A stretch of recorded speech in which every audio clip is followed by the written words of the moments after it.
Welcome to my channel technical and study. আজকে আমরা কয়েকটি গুরুত্বপূর্ণ সাল নিয়ে আলোচনা করব যেগুলো বিগত বছরের পরীক্ষায় এসেছে।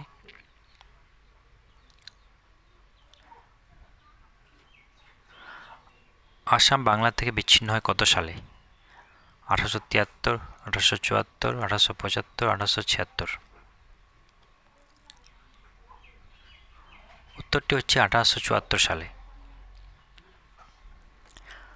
উড়িষ্যা বাংলা থেকে বিচ্ছিন্ন হয় কত সালে?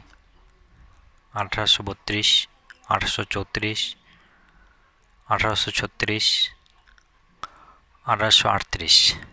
উত্তরটি হবে 1836। কলকাতা হাইকোর্ট প্রতিষ্ঠিত হয় কত সালে? 1860, 1862, 1864, 1866।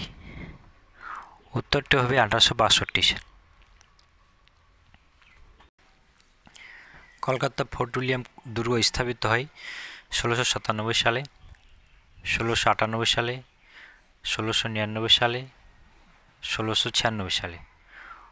উত্তরটি হলো 1698 সালে। তাজমহল কত সালে নির্মাণ করা হয়? 1630 সালে, 1631 সালে, 1632 সালে ও 1633 সালে। উত্তরটি হচ্ছে 1631 সালে। Thank you for watching.